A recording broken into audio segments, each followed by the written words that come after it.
This is my story of my recent right fracture. So it was my distal radial. It's a distal radial fracture.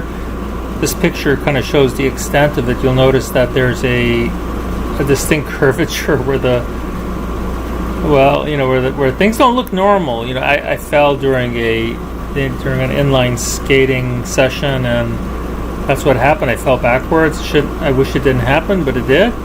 I had a little panic moment. I usually don't fall like this, but I did. So you can see that my right arm is not normal.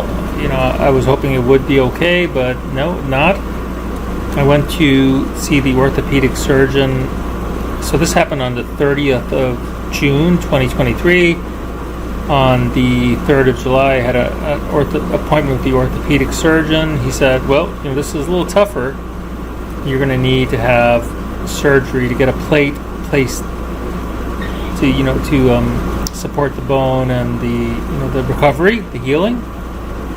These are the pictures of that event. So I had that happen on Friday the 7th. Today is the 20th of July 2023. On the 18th, I had the bandage removed. So I'll just tell you a little bit about what it was like having this process. The surgery itself wasn't much of a big deal, although I guess it's considered major surgery. So I was put out. I don't have any issues with anesthesia. I was put out. I went to the Bucks County orthopedic specialist, Dr. Park, who did my surgery. So I went there, and I had these pictures actually that you see right now were taken at the emergency room at Doylestown Hospital on the 30th of June when I went in.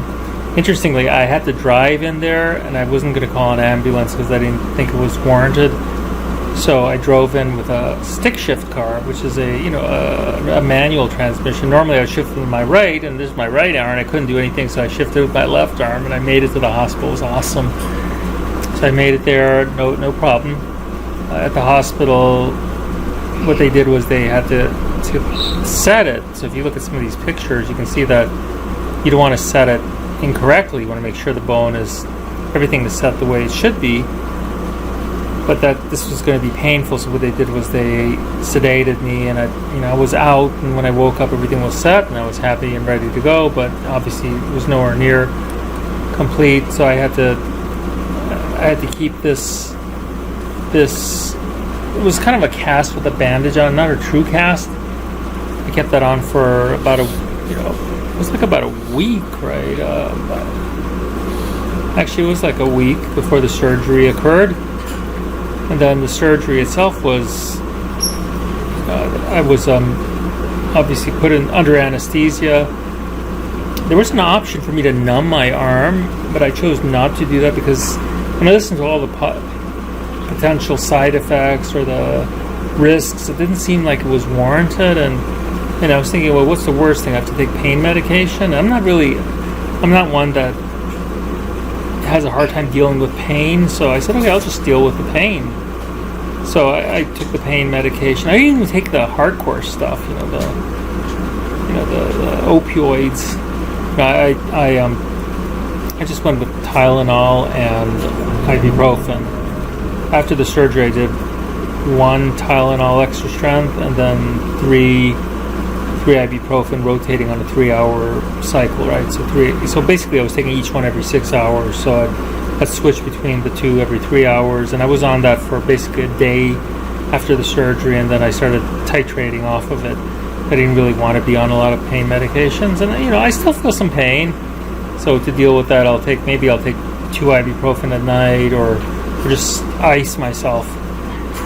So I did that. The surgery went really well. I was put in another one of these massive casts, and I don't really like them, but I was put in that, and on the 18th, just 2 days ago, we went in to check to see if everything was okay, and it was fine. Here it is. So this is post-surgery. First, they had to remove the surgical tape. Honestly, removing the surgical tape was more painful than the surgery itself because I wasn't shaved. So I had all these hairs on my wrist, and they were, when they pulled off the surgical tape, boy, that was painful. This is non-surgical tape, so this is easier, and so now I'm okay taking showers and stuff like that. This stuff will fall off on its own, and you can see the scar. It looks kind of massive. Hopefully this will disappear, because it kind of looks like I wasn't very happy with myself or something, you know. I don't want to have to explain this to anybody, but I have a nice titanium plate within. I don't think that's going to be a problem at all. What's the lesson learned from this? Don't be afraid of surgery if you need it. If you're older like I am, you have to, you know, it's a better option. It promotes healing, quicker healing. Get lessons. Like I'm a ski instructor, and I always tell skiers, you got to take lessons before you start skiing, because skiing is dangerous. The same thing with blading. I mean, I'm not, when I first bladed, I was in my 20s, and I'm like in my late 50s now.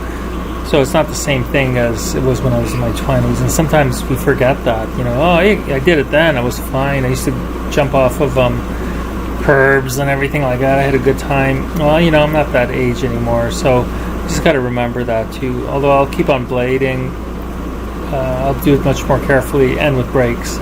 But I want to thank all the people who helped me through this, and I'll post some updates for this. But anyway, have a good day, everybody.